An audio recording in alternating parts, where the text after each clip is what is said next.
Sí, buenos días. Bueno, bons días a todos e benvidos a estas 11ª xornadas interxeracionais de Cabreiros, xa conocidas por todos e valoradas tanto no panorama social, educativo e cultural galego. Na filosofía destas xornadas dan a coñecer patrimonio, historia, tradicións, e hoxe vamos poñer en valor a figura de Anxo Guerreiro como veciño nacido aquí en Roupar, persona coñecida pola súa faceta política e intelectual, que aproveita a ocasión para darlle a benvida á familia. Acompáñanos aquí na mesa José Manuel Felpeto, que é o presidente da Asociación de Veciños, Jesús Rodríguez, que é da Facultade da Universidade de Santiago, da Facultade de Ciencias da Educación, Laura Vilaboi Romero, do Colexio de Educadores Sociais de Galicia, María Dolores Candedo Guntiriz, Nova Escola Galega, e Francisco José Silvosa, que é da Universidade de Santiago do Campos de Lugo.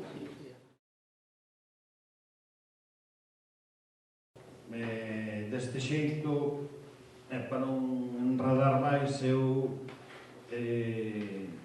declaro inauguradas estas xornadas e benvidos todos.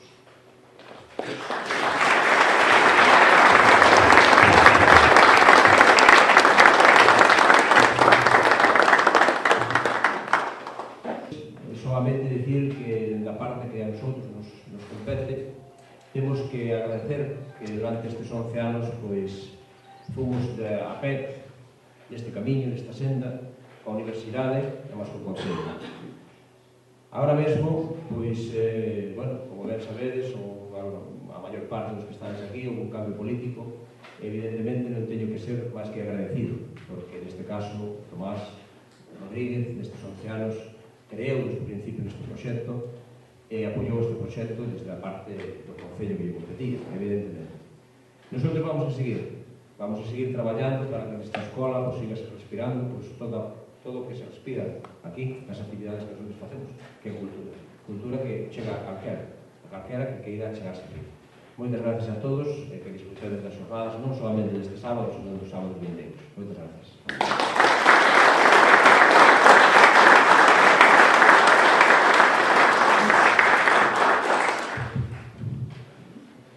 Moi bons días. En primeiro lugar, agradecer a todos e a todas que estades aquí no día de hoxe, de un xeito moi especial aos veciños e veciñas de Cabreiros e veciños que veñen de outras parroquias, e tamén dun xeito moi especial e clave introductorio xeral a todos os amigos e amigas de Geluco que estades hoxe aquí para lembrar. Quero comenzar tamén polos agradecementos xa en clave das xornadas e suliño moito tamén o que acaba de comentar José Manuel, de agradecerlle ao Concello e a Tomás o apoio prestado dende sempre no desenvolvemento desta actividade. A ben seguro que se non tiveramos xa ese apoio condicional dende o primeiro momento, pois dificilmente sería posible encetar aquela ou esta idea. Igualmente expresar o agradecemento ás asociacións e colectivos que dende sempre tamén nos acompañan e fan posible este evento aquí en Cabreiros, como é o caso de Nova Escola Galega, do Movemento de Renovación Pedagóxica. Todos coñecemos a súa trayectoria pola defensa da cultura e a lingua galega e a gran preocupación que existiu desde sempre deste Movemento de Renovación Pedagóxica polo mundo do rural. Mariloxa é unha veciña máis de Cabreiros, a súa presidenta, e sempre estivo aquí contra vento e marea, asistindo a esta actividade e apoiándonola insistentemente e sempre con moitísimo cariño. Dende logo tamén expresar o agradecemento ao Colexio de Educadoras e Educadores Sociais, que está aquí con nos Laura, por todo o apoio que nos ten prestado, porque se algo se quere poñer de relevo nestas xornadas é precisamente o seu carácter social. E hai un día, ademais, especialmente, como é o segundo día, que está vinculado co tema da dinamización das asociacións do Concello, no que, ademais, a educación social entendemos que ten que ter un papel e un protagonismo fundamental. Dende logo tamén agradecer ao profesor Silvosa, tamén xa veciño de Cabreiros, porque pola súa generosidade sempre que nos prestou por asistir e por axudar tamén e contribuir a difundir o sentido destas xornadas. E dende logo tamén a Manuel, a asociación, a Laura, a María, por todo. E dende logo tamén ao presidente da Asociación de Veciños de Cabreiros, a Xosé Manuel Felpeto, que, por certo, teño que dicir que onte presentou como director un documental espectacular sobre a temática do autismo nas Pontes, e que vos invito a que o tedes que ver, dende logo. Teño que dicir que para Cabreiros estas xornadas entendemos que xa forman parte de algo realmente importante e de algo grande. Día importante é hoxe, día importante tamén é o seguinte, por ese primeiro encontro, reitero, das asociacións do Concello, e día importante tamén vai ser o último no que se vai facer entrega dese primeiro premio de investigación sobre esta temática. E, sin lugar a dúbidas, ten habido moitos días especiais, pero este, para mí, realmente é moi especial e, dende logo, moi emotivo. É un día grande por tres cuestións fundamentales. Imos facer un acto de lembranza a don Anxo Guerreiro, un acto que entendemos de xusticia, de recoñecemento, da súa trayectoria e o que ten aportado a Galicia, pero tamén a este Concello. E este é un feito que tamén ten moito sentido coas propias xornadas. Sempre procuramos facer ese lembrar de persoas que tiveron que ver ou teñen que ver co noso Concello. Para moitos e para moitas de nós parece que faltaba algo así en relación coa figura de Anxo Guerreiro neste Concello. Un acto que axudara a agrupar a Cabreiros e ao Concello a situar e a valorar a figura de Anxo Guerreiro. E estou convencido que con este acto unha boa parte da veciñanza vai a sentirse máis unido se cabe coa súa figura. Sin dúbida, unhas grandes personalidades políticas e sociais que tivemos en Galicia e que tivemos a fortuna de que foi nado aquí en Roupar e neste Concello. É un momento para decir moi alto que é unha honra poder decir que aquí precisamente naceu Anxo Guerreiro. E teño que decir que é un acto que tampouco non foi doado. Non foi doado, levábamos xa un tempo traballando nel, e para que tivera lugar, pois quero agradecer, sin lugar a dúbidas, a quen o fixo posible. De logo a Asociación de Veciños de Cabreiros, polo tempo que dedicou a coordinar e a pensar neste acto, o Concello por apoiar e querer tamén neste acto e nesta iniciativa. Queremos agradecer tamén especialmente a unha veciña de Roupar, a Mari Carmen, unha curmá miña, eu diría que tamén exemplar. Foi unha das persoas que máis nos achegou a súa dimensión de Anxo Guerreiro como veciño, como persoa e como político de Roupar. Moi agradecido, Mari Carmen, por todo o apoio que nos prestaches para que este acto realmente pudera ter lugar hoxe aquí en día. Agradecer igualmente tamén a moitos e a moitas veciñas de Roupar que nos achegaron tamén a súa figura e que nos impulsaron a que tivera lugar este evento. Moi agradecido, sin lugar a dúbidas, a Victoria, que estea hoxe aquí con nós, e dende logo a toda a familia dele que nos vai acompañar aquí no día de hoxe.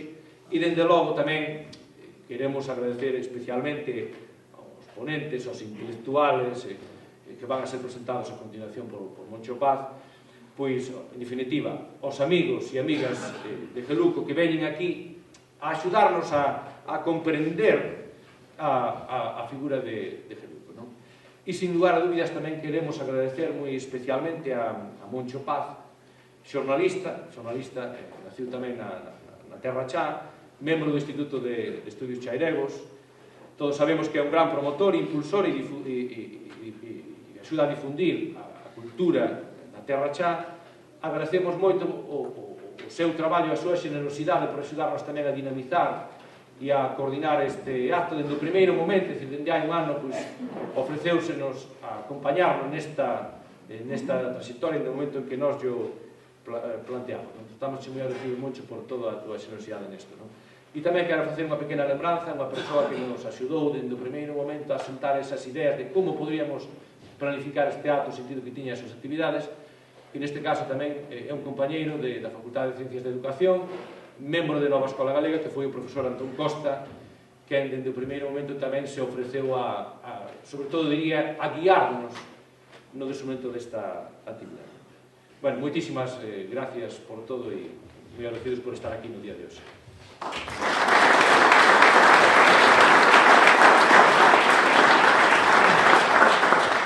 Representando o Colexio de Educadores e Educadoras Sociais de Galicia, para nós é toda unha honra poder participar neste evento porque, bueno, o consideramos moi importante para relacións sociais, veciñais, creando unidade e que temos moi claro de que estades creando historia. Son 11 xornadas, ni máis ni menos. Entón, estades creando historia, participando e deixando participar, porque os grandes protagonistas sodes vos. Se vos non estivesedes aquí hoxe, non habería xornadas. Entón, todos vos creades historia. Moi bo día. Se cadra un pouco de osadía da veciña que ven de fora, darvos a benvida a vosa propia casa, pero é certo que, como dixo Suso, Nova Escola Galega, neste caso representada por min, síntese como na súa casa nestas xornadas, non? Eu creo que unha vez pasada a 10ª edición xa estades por fora do punto de rescate, non? É dicir, agora xa só queda continuar, nunca hai, xa non é posible unha marcha atrás, non? E en esta andaina de tanto tempo, creo que hai que agradecerlle a responsabilidade que tomaron desde a Asociación de Veciños e Veciñas de Sermade, na persoa, sobre todo, de Xosé Manuel Felpeto, o apoio incondicional tamén da Universidade de Santiago, tanto por parte do Departamento como na figura de Suso Rodríguez, veciño desta parroquia, e desde logo, bueno, levamos no pensamento, non sabedes canto. Eu creo que é algo que en Nova Escola Galega sabémoslo, por eso nos pasamos sempre por aquí, porque é impensable non compartir con él un pouco este proxecto comunitario. E tamén agradecerlle o ben que soubo entender a institución principal próxima aos cidadáns, como é a administración local, o Concello de Sermade, na figura do alcalde que nos acompaña, de Tomás. É dicir, eu compartín mesa todos estes anos, e, sobre todo, o ano pasado tamén, porque a celebración do 10º aniversario, compartín a súa ledicia, a súa fachenda, porque, bueno, efectivamente, con o conseguido, non? A veces costa encher o salón de actos de calquera institución con presencia de persoas para os actos que se organizan, e iso é algo que en Cabreiros nunca pasou. É dicir, en todo caso, que faltan a veces son cadeiras que enseguida acaban chegando, pero, é dicir, iso demostra o vosso interese. O noso está tamén en acompañar esta experiencia porque nos parece que adiantou moitas ideas que agora, se cadra algúns, empezan a valorar. Por exemplo, a cuestión de aprender entre generacións, o contacto de uns cos outros. Sabedes que as institucións a veces nos sitúan, casi que nos estabulan por idades, por profesións, e a vida, desde logo, vai moito máis alá, moito máis mixta, todos debemos aprender con todos e todas, e esta é unha experiencia que justamente isto o pon en valor, non? Nós, cando acudimos, como antes comentou Suso, a distinto tipo de xornadas ou de apostas que se fan polo rural, sempre que nos preguntan por alguna boa práctica, botamos man de vos. De feito, sabe o Xosé Manuel, que nos ten vido cos vídeos, ca experiencia, a moi distintos lugares para que tomen nota, porque nos parece que hai elementos moi importantes, incluso que perduran no tempo, pero que se cadra son imprescindibles no momento actual. Eu creo que só se poden superar as crises se superamos o individualismo co que a veces enfrontamos a vida. E este tipo de experiencias, ou se de falar de asociación, estes días, os seguintes días, sobre todo de asociacionismo, e iso é un aspecto ben importante para esta superación da vida en común, do ben común, que é un pouco a preocupación que debemos ter todos e todas. En ese marco, que mellor que empezar homenaxeando a Geluco, a que todos lle tiñamos moita admiración, xa se verá que desde distintas ópticas ideolóxicas, tanto por a súa contribución política como por a súa análise intelectual e a súa achega sempre positiva, sempre querendo superar elementos, digamos, que non facilitaban a convivencia. Entón, en ese sentido, darvos moitos azos para continuar e dicirvos que nos seguiremos por aquí se así vos queredes contar comigo. Moitas gracias.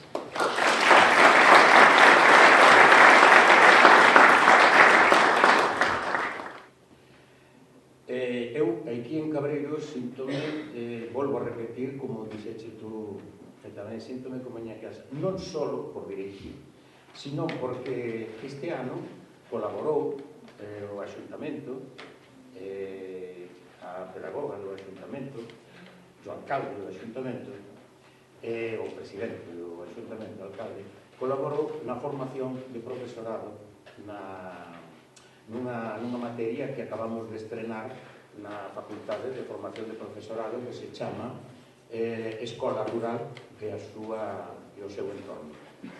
Por lo tanto, gracias por todo e gracias tamén por axudar a institución na que hoxe estou representando. Saúdos, por lo tanto, desa institución e dado que se trata de lembrar a Anxo Guerreiro, permitídeme que salgan da miña memoria unhos recordos. A Geluco conocino alá polo ano 1977, cando andábamos a presentarnos ás primeiras eleccións despois da morte do dictador. En Lugo tiñamos un grupo que se chamaba un partido, que se chamaba o Partido Socialista Popular, que estaba presidido por Enrique, o compañeiro Enrique Tierno Galván. E ao mesmo tempo viñera tamén a Lugo outro querido amigo xa falecido, que era González Encinar, José Juan González Encinar, que era natural de Monforte de Lemos, que estaba na Universidade de Madrid e que nos veio a botar unha man naquelas eleccións. Eu, naquele intre, era secretario de prensa e propaganda, que era un cargo importantísimo do PSP provincial de Lugo.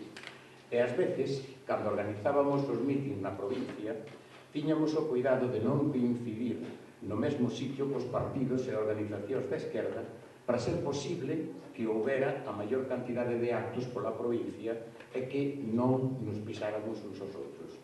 Xa que daquela era complicado decir socialistas e comunistas, porque éramos todos tildados de roxos.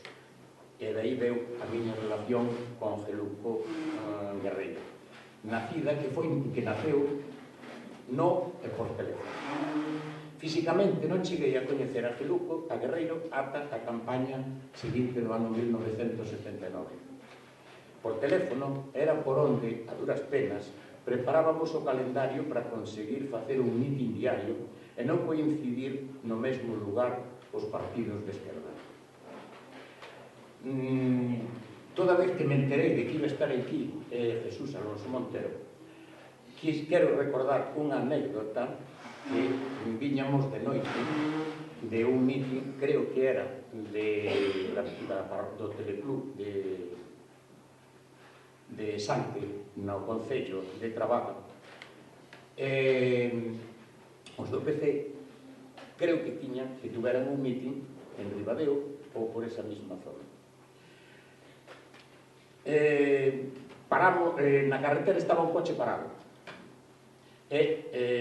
Paramos nosotros tamén a ver que lles pasaba. En ese coche estaba parado porque tiñan unha avería e nele estaba Alonso Montero xunto con Carlos da Fonte, que viñan de dar un mitin, xa digo, non recordo moi ben de onde. Paramos e estaban a esperar a axuda que xa viña en camiño.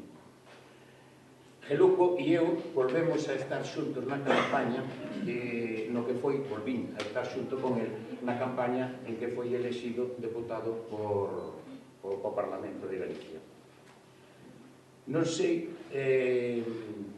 se por contacto telefónico, posiblemente seña por eso, pero teño na memoria aquela voz peculiar e propia que tiña e que facía inconfundible a Anxo Guerreiro.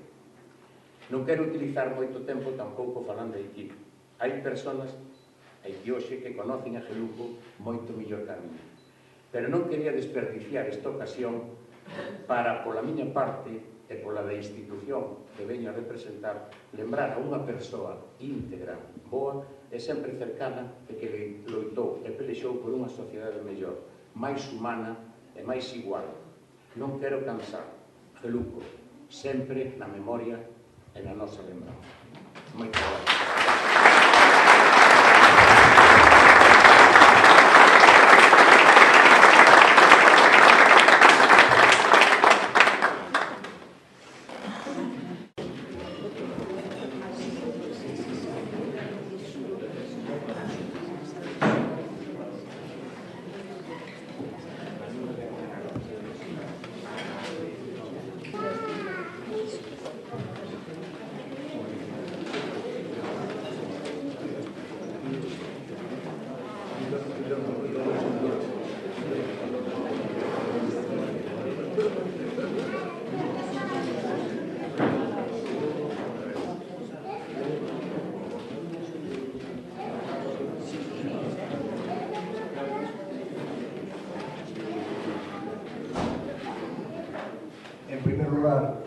primeiro lugar, felicitar aos veciños de Cabreiros por esta iniciativa que acaba xa a súa 11 edición e agradecer especialmente pois ao Concello, ás entidades organizadoras, o Concello de Xermade, a Asociación de Veciños de Cabreiros e a Universidade de Santiago de Compostela, a Facultade de Ciencias de Educación, concretamente a Xesús Rodríguez, que é un gran impulsor cultural. Quixera, en segundo lugar, desculpar a ausencia esta mañá de dos bons amigos de Geluco que tiñan previsto acompañarnos.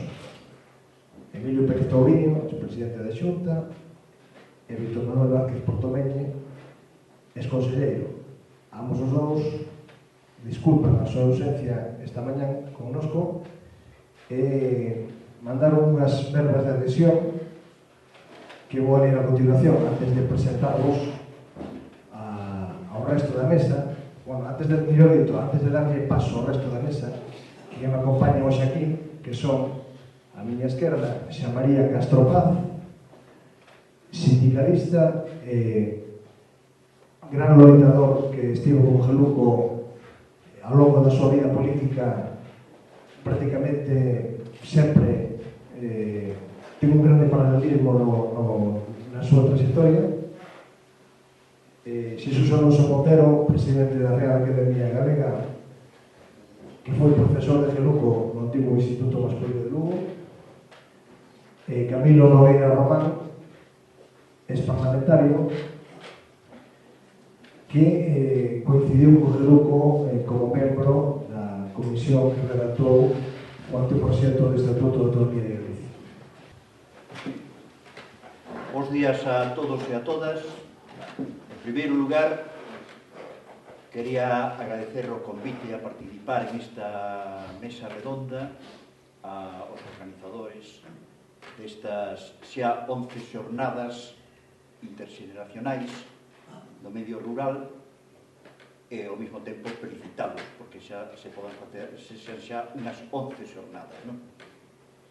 E entrando entonces no tema que me foi encomendado, teño que decir que eu fui moi amigo e fui un correligionario de Geluco, as dúas cousas, e que, polo tanto, pois coñezo da súa vida e o que non coñezo, de todas formas, pois está en unha biografía boa que saliu editada pola Fundación 10 de marzo no marco do homenaxe que lle foi realizado.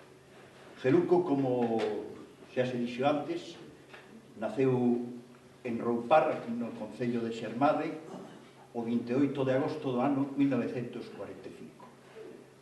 Geluco era dunha familia humilde no medio rural e era os seus pais tiñan como lingua materna, como a inmensa maioría, por suposto, dos galegos e en especial dos que vivían no medio rural, era a lingua dos seus pais que, como outros pais, a mí me pasou exactamente o mesmo, en cambio, pois falaban en castelán cos seus fillos e, por tanto, tamén con Geluco e con seu irmán, non?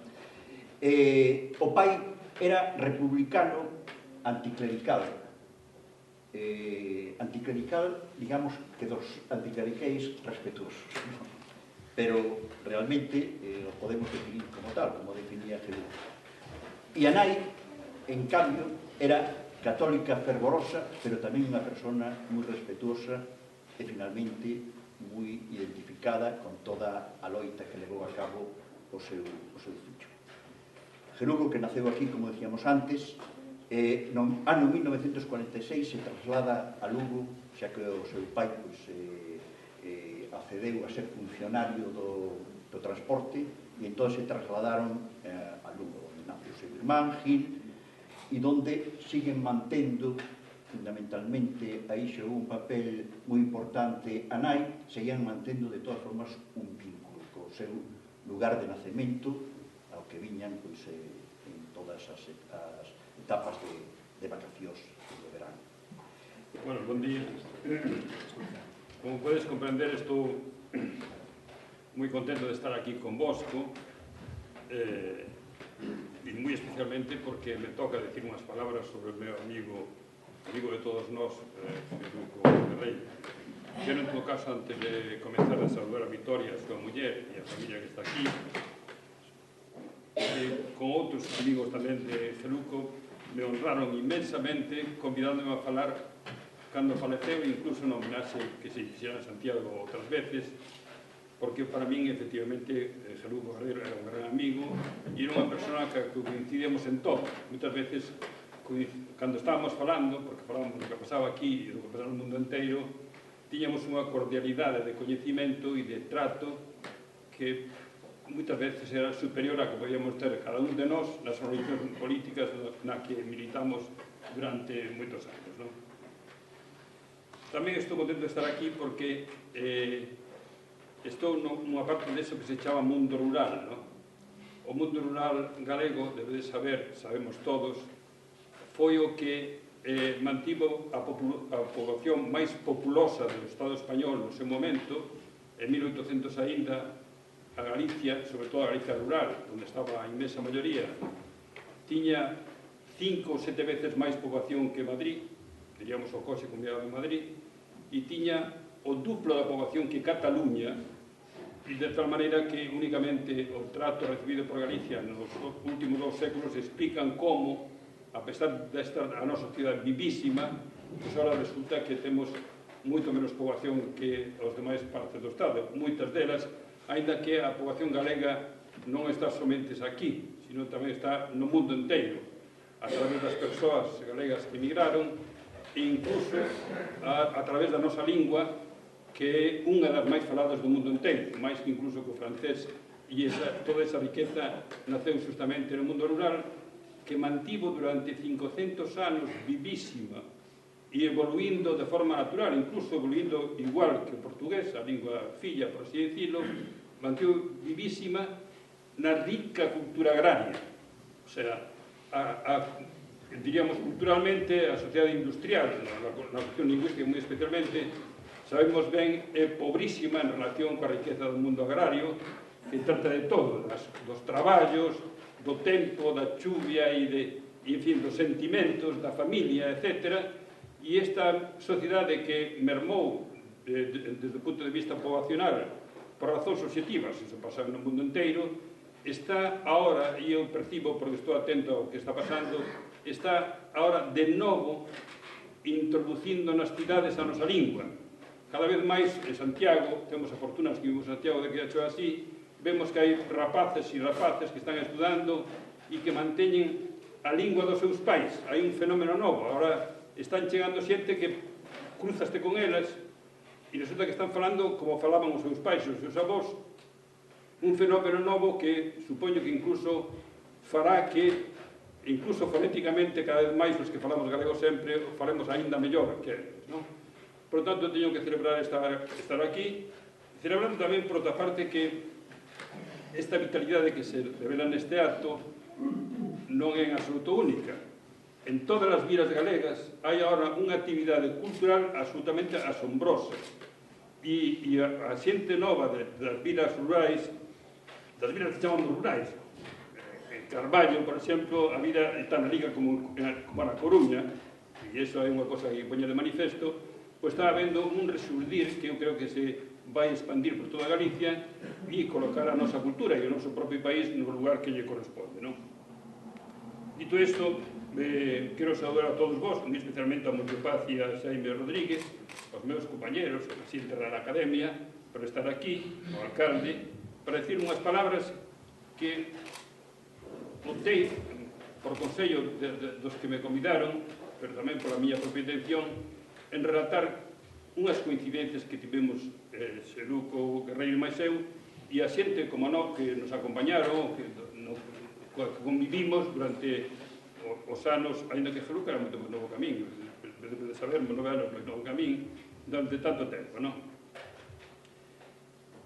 Comenzo por unha cosa que está de alguma forma no medio, non? Antes e despois desto pasaron outras cousas.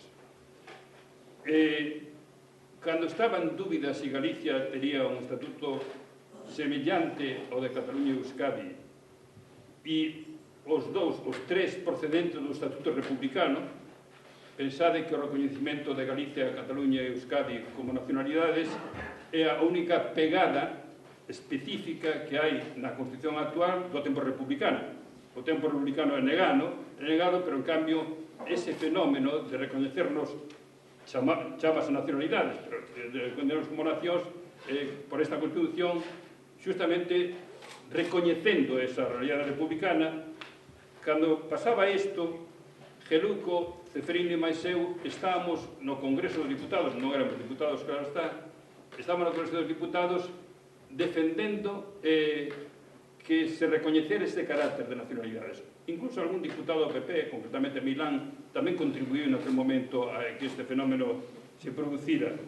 Estábamos ali e cando vimos que realmente era, de alguna forma, diríamos, reducido o alcance do Estatuto de Autonomía de Galicia, pois fomos nós, como desde o propio Congreso de Diputados, que chamamos a movilización.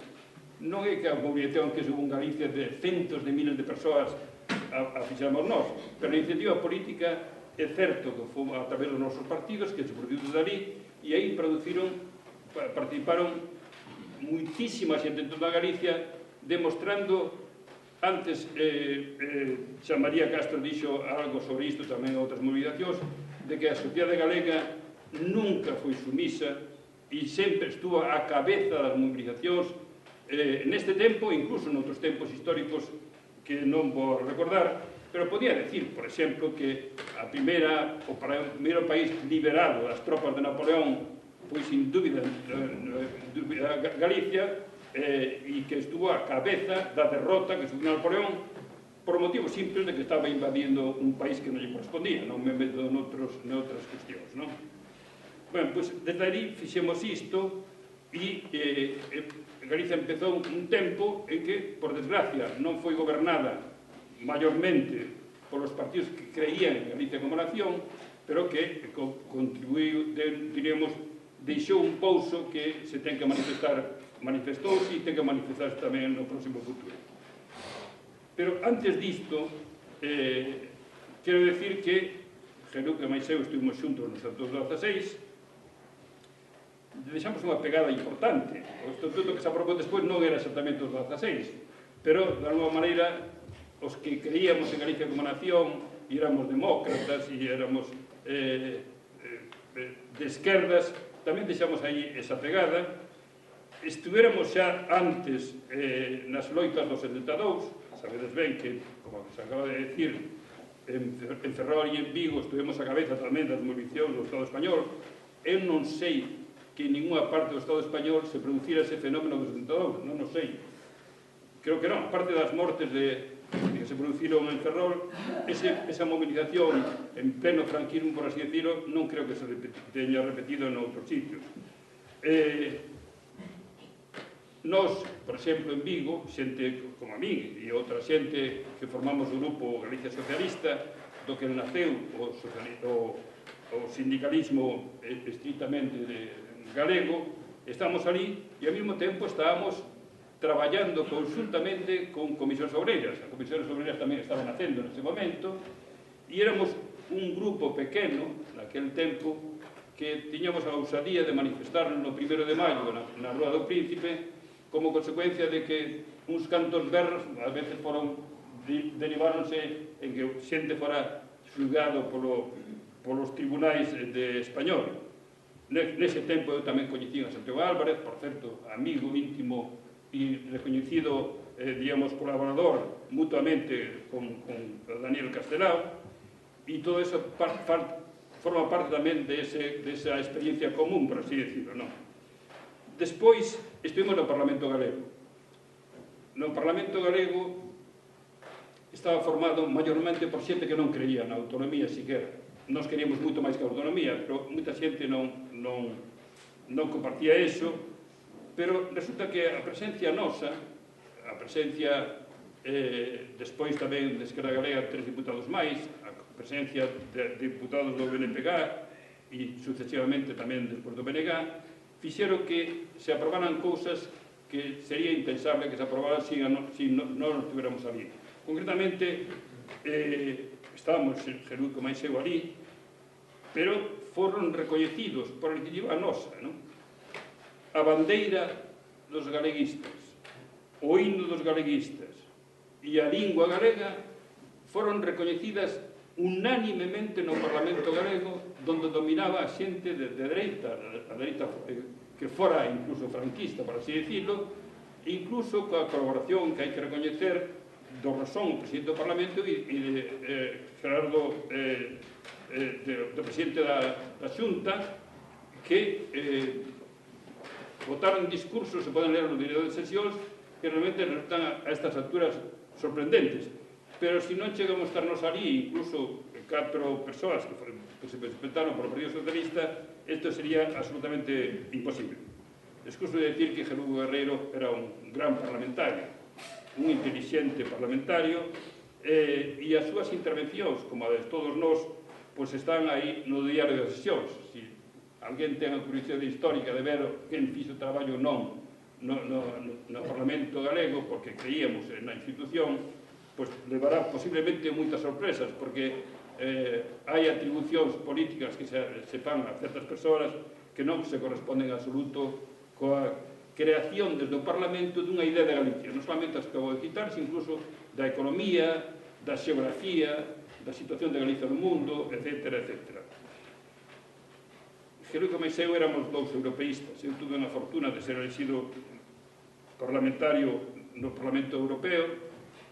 Debedes saber que eu falei en galego todo o tempo no Parlamento Europeo, e falei no Parlamento Europeo como a miña avoa, simplemente porque é oficial o portugués.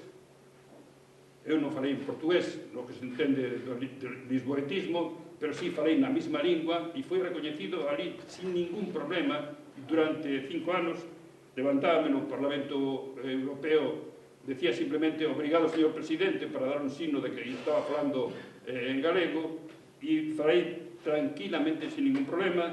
E quero dicir que nesta cuestión, na cuestión europea, coincidíamos plenamente. Distinguíamos o que é a Unión Europea como proxecto histórico, de quen goberna na Unión Europea nun momento determinado, por exemplo, de dominio de capitalismo neoliberal, unha distinción que é absolutamente necesaria, pero falamos das cosas de Galicia, do Estado español e do mundo, con unha plena coincidencia.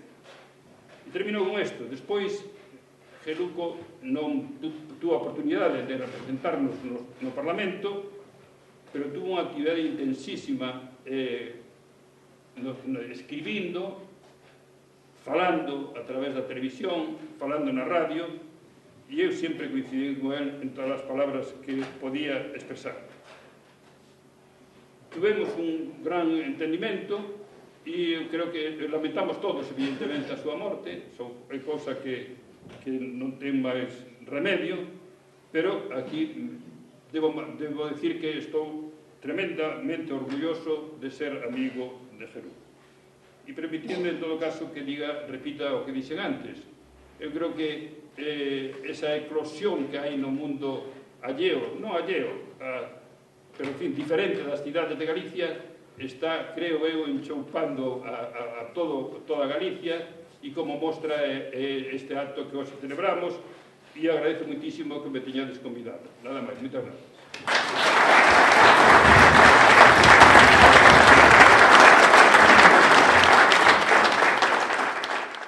Bos días, miñas donas e meus señores, señor alcalde, señoras organizadoras e señores organizadores, non só desta homenaxe ao gran Anxo Guerreiro, sino dunhas xornadas que é asombroso ver que nun sitio que parece que está nun recuncho escondido do mundo, pois poden facerse unhas xornadas que están na 11ª edición neste momento. É unha xornada onde, en primeiro lugar, se recorda un fillo ilustre da comarca, fálase de teatro, de poesía, de gastronomía, de cultura, de educación, etc. Coincido plenamente coas palabras que inicialmente dixo Camilo Nogueira, de que é certo, é rigurosamente certo, de que hoxe en vilas, e non vilas, porque isto non é unha vila, hai unha actividade cultural que ten que ver tamén coa conciencia política, coa exixencia política que probablemente hai poucos anos non había. E iso ten que ver con iso que se chama a sociedade civil, non ten que ver nin coas axudas dos concellos, nin coa axuda da Xunta ou do Ministerio de Cultura do Goberno Central.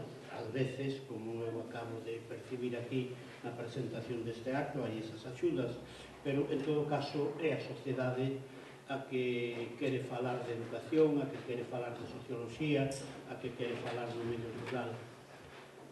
Eu que son da aldea, como Balbino, e que ademais teño os mesmos anos e os mesmos meses que o creador de Balbino, que Xosé Neira Vilas, aínda que non son economista, hai moito tempo que teño unha preocupación verdadeiramente casi patética sobre como está o campo galego. Eu non sei, quizáis os ricos o día de mañán teñan que comer billetes, pero os billetes van a alimentar pouco, porque se o campo non produce chícharos, e non produce patacas, e non produce viño, e non produce xudías, e non produce pementos, e non produce tomates, é dicir, os ricos poderán comer billetes, pero van a pasar peor cos pobres, que en todo caso non comeremos billetes. Eu creo que o campo está totalmente deixado da man de Deus. Utilizo unha expresión que aprendín na miña aldea, cando aprendín o galego. Eu non son crente, pero entendemos moi ben o que quere decir estar da man de Deus. Percibín tamén nas palabras de Camilo Nogueira esta preocupación polo campo. Pero aquí, onde hoxe estamos, non sei se hoxe é a capital mundial das preocupacións agrarias, pero en todo caso un título que se debería de dar a estas xornadas que acaban de chegar a 11ª edición. E no contexto dunhas xornadas en que se vai falar do campo, de educación e de socioloxía e inevitablemente de política, os organizadores tiveron o bo acordo de que inicien as xornadas cunha lembranza de quen foi un fillo moi ilustre desta comarca. É certo que, polo que sei, a familia de Geluco, cando el tiña un ano aproximadamente, trasladouse a Lugo capital, e desde 1946, cando el tiña un ano, vai vivir en Lugo. Eu non coñezo neste momento microscópicamente os primeiros anos da biografía de Geluco, pero en todo caso sei que o contacto con Roupar, o contacto con esta comarca, directo ou indirecto, foi grande, e as excelencias de Geluco que xa foron mencionadas e gabadas polos oradores que me precederon no uso da palabra, de algún xeito teñen que ver con esta pequena patria, co que en galego, en vez de patria, podemos chamar matria. Matria é a patria da nai, non a patria do pai. O pai é sempre un pouquinho máis severo, a mai é un pouco máis doce, máis garimosa, e polo tanto a ese territorio máis doce e garimoso e máis pequeno, pero que levamos moi dentro, a eso vamos chamar a matria. Geluco, que foi un patriota do mundo, foi un comunista e, por tanto, é un cidadán do mundo. Esa é a nosa primeira cidadanía, somos cidadán do planeta, e neste momento nós temos que ser camaradas de calquera que sufra en Tailandia, en Chicago ou en Nigeria. Ese é un camarada noso. Si neste momento está sendo torturado ou está sendo represaliado. Pero tamén é certo que nacemos nun país. Geluco foi un patriota galego e supoño que un matriota da comarca de Xermán. Hai patriotas e hai matriotas.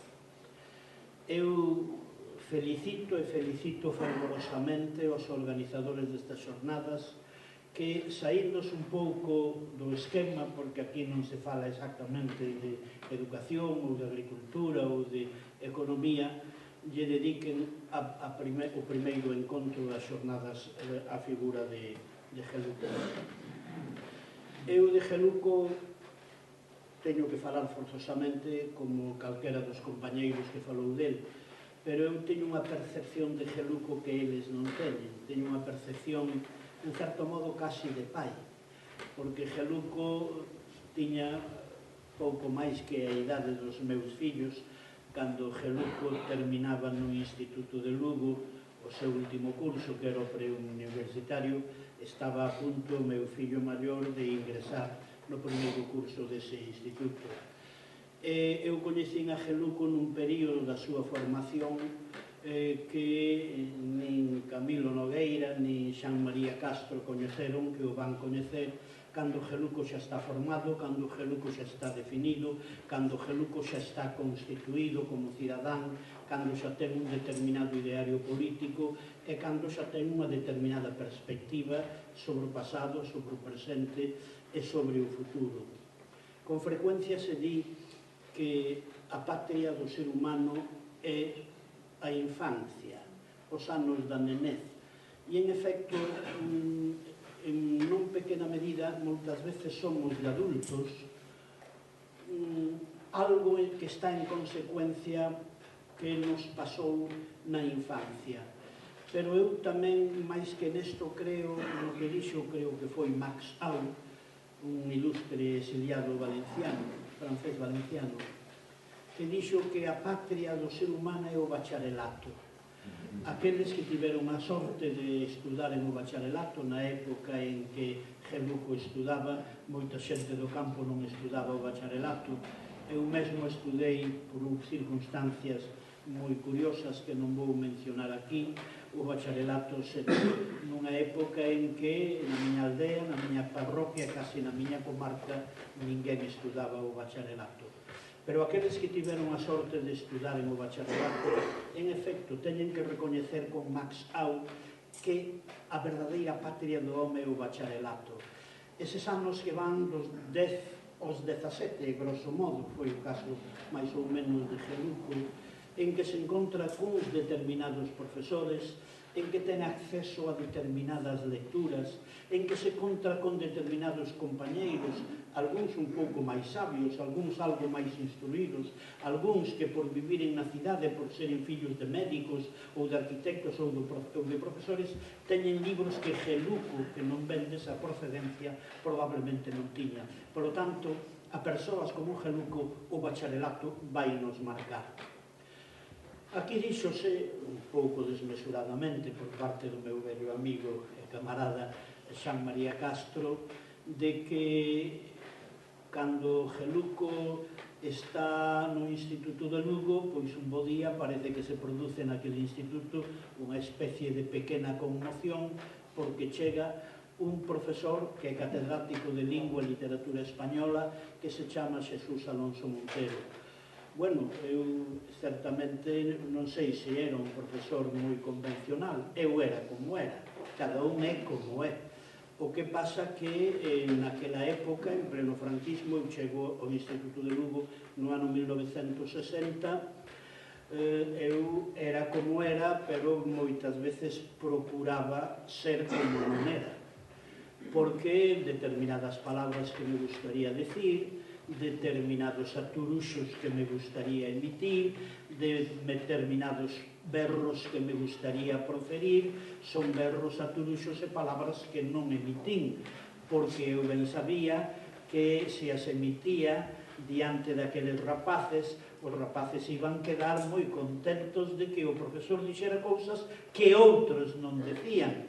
Pero estes alumnos, na súa inocencia, ao chegaren á casa a hora do xantar, co seu pai, que era médico franquista, coa súa nai, que era farmacéutica ou profesora falanxista, etc., iban tomar nota de que o profesor era roxo, ou era comunista, ou era separatista, é dicir, un profesor que non reprendía aos alumnos polo feito de falar en galego, ou daba as clases en castelán, non podía ser de outro modo. Pero cando alguén falando cometía un galeguismo, eu lonxe de reprendelo, o que facía era facerlle ver que o galego tiña a súa significación. Incluso moitas veces fixen un xogo con eles, pasaba polo pasillo e se atopaba algúns alumnos meus, porque había alumnos de outros cursos que eu non coñecía ou apenas coñecía, dicíalle, pero como fala vostede así? Porque eu trataba de vostede. Ah, perdone, es que, bueno, nosotros en casa hablamos... No, é que vostede dixo jueves, ten que dicir xoves.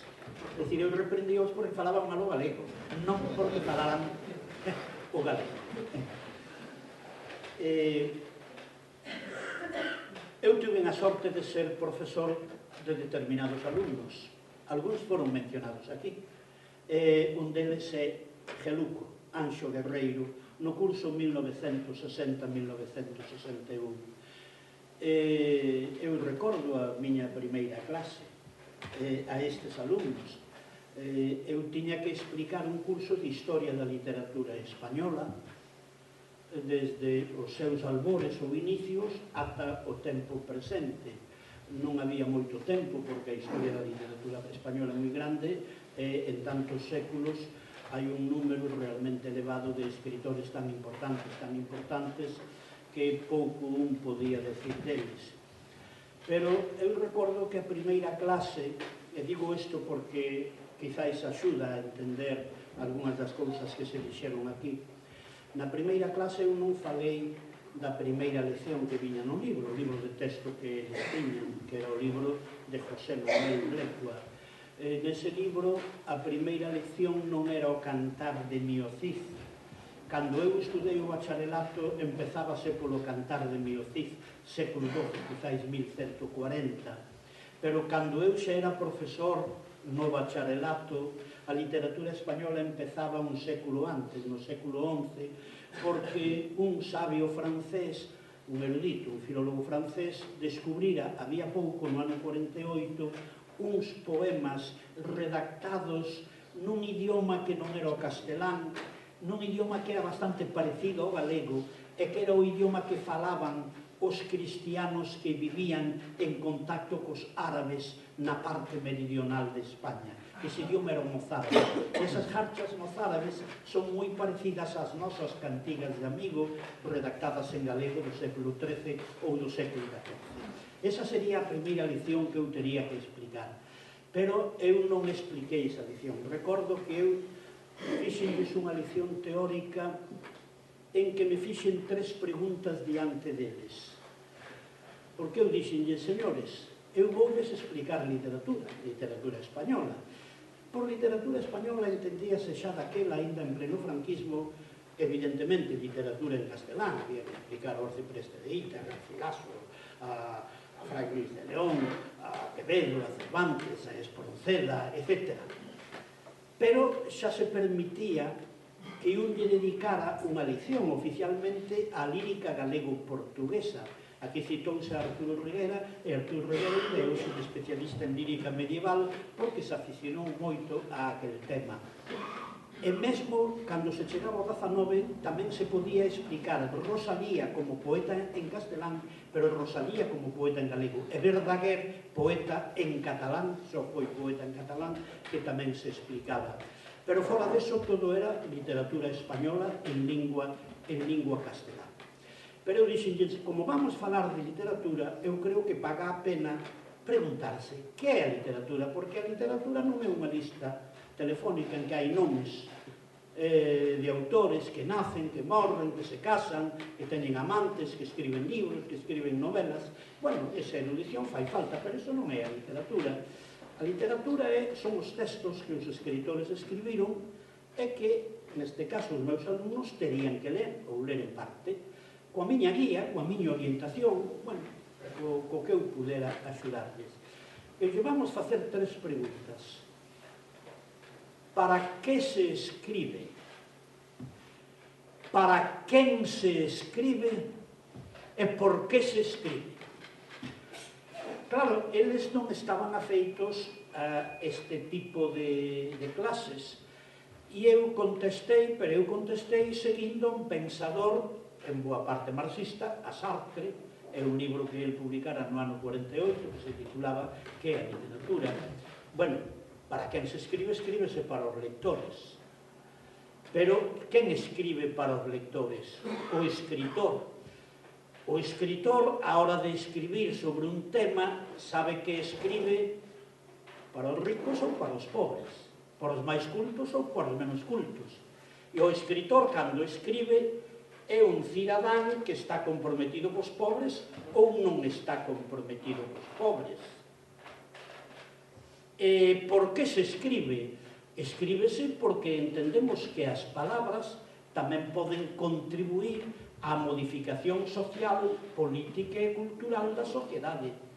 E paga a pena tamén contribuir coas palabras a esta modificación porque o mundo, como decía un poeta que eu citaba, Jorge Guillén, o mundo está mal feito. Eu non decía que o mundo estaba mal feito porque xo dixera Carlos Marx no ano 1848, porque eso sería tirarme á piscina.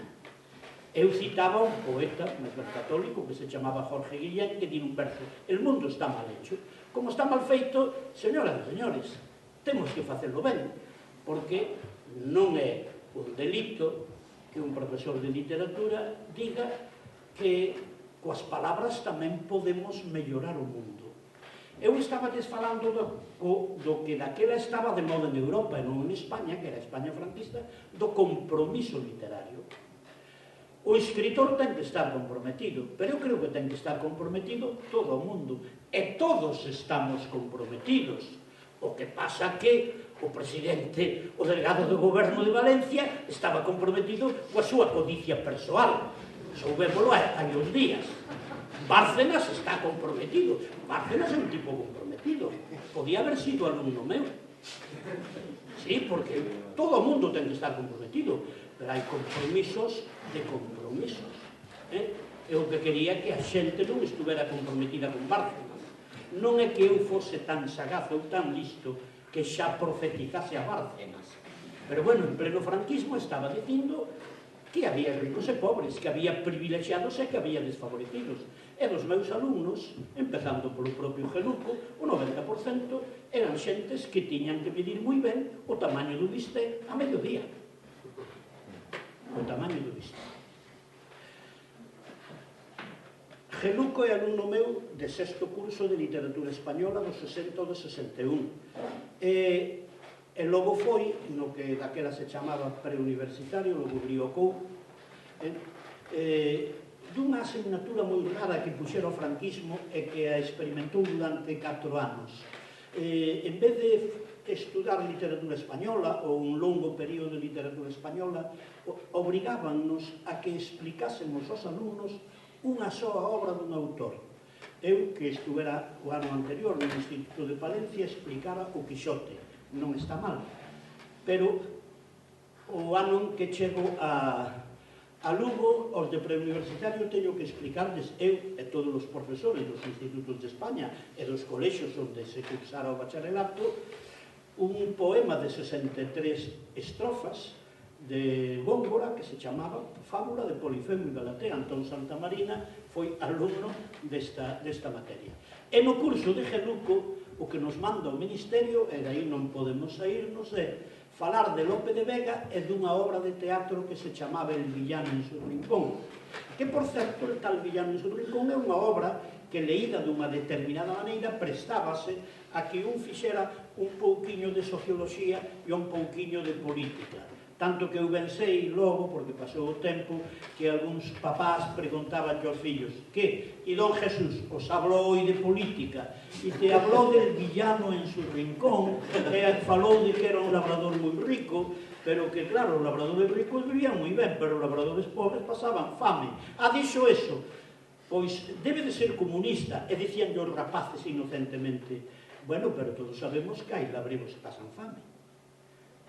O feito de dicir isto non implica necesariamente ser comunista. Eu daquela ainda non lera o Capital, era vítima do capitalismo, pero ainda non lera o Capital.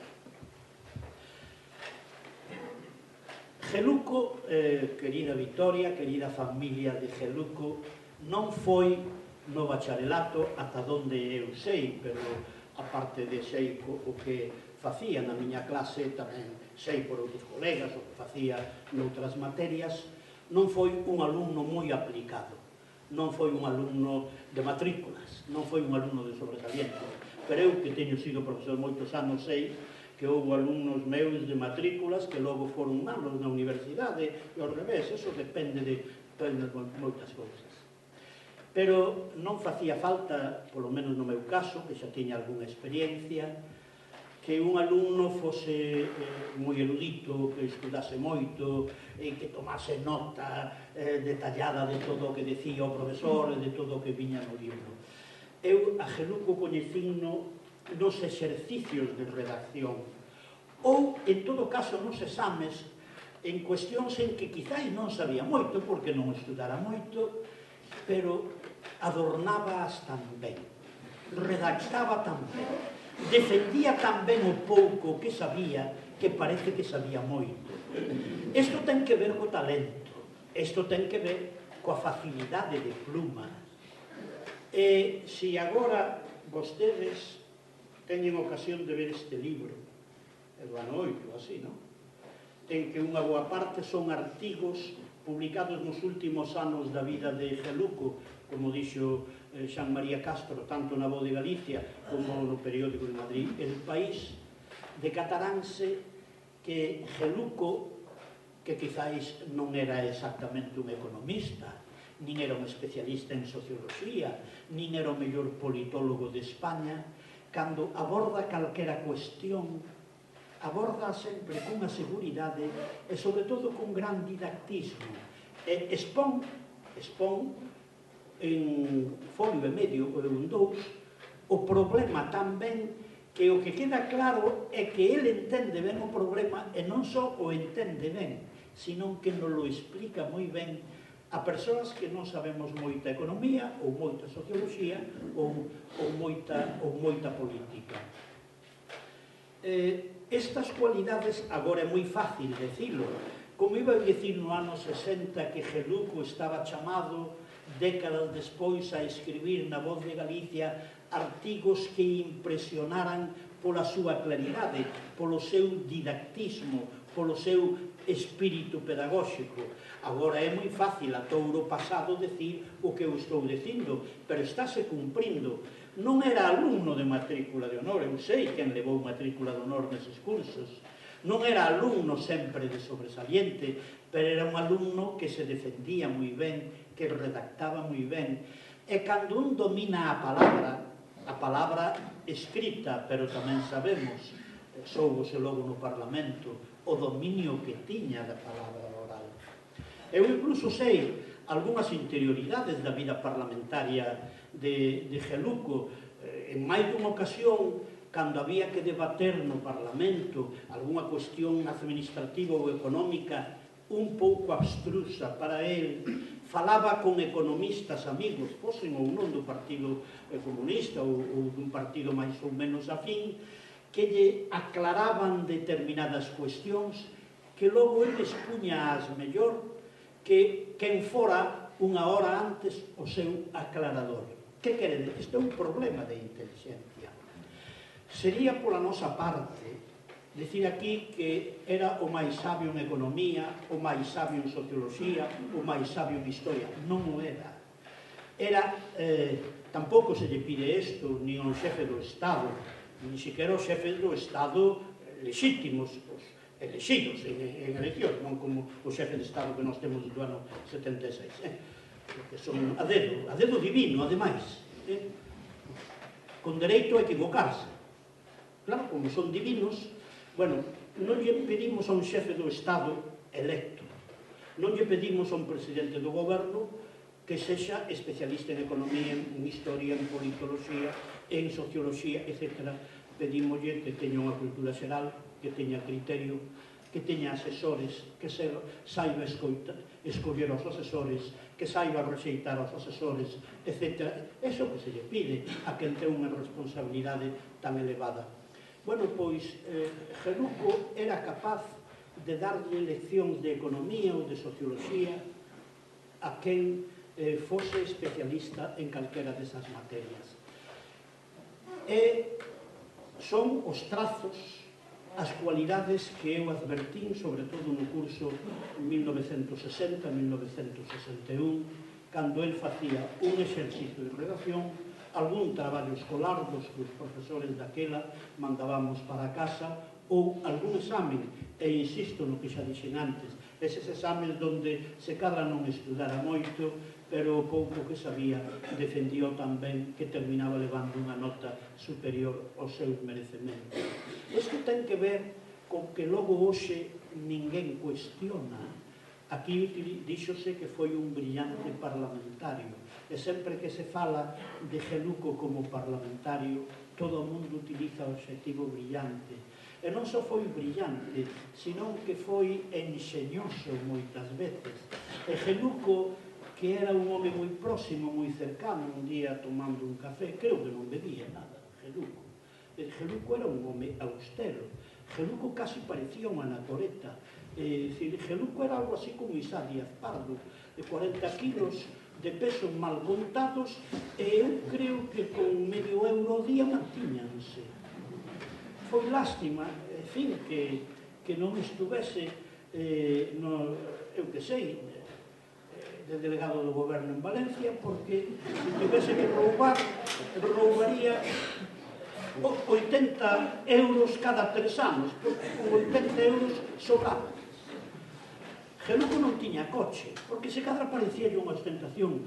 Geluco é o político en Europa desde Viriato a hoxe que camiñou máis en autobús. É dicir, Geluco era un ser humano.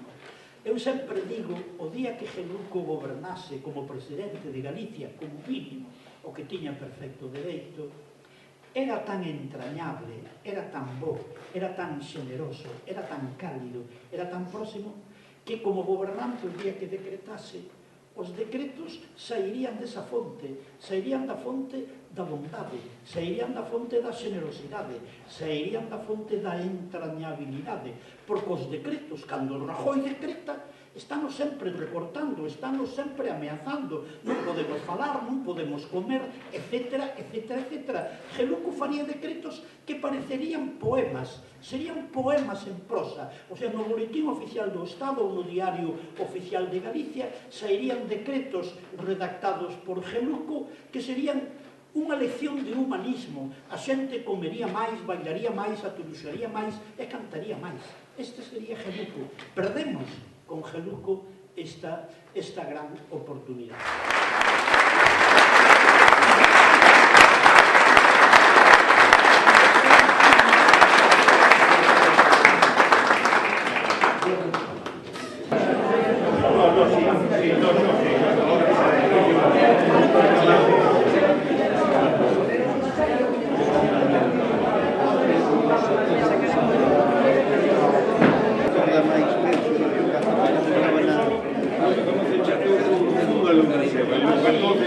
Entonces nada, era así los colegios, perdón, no se siente acá, a partir de 64. Hai por aquí un alumno dos que vai a que me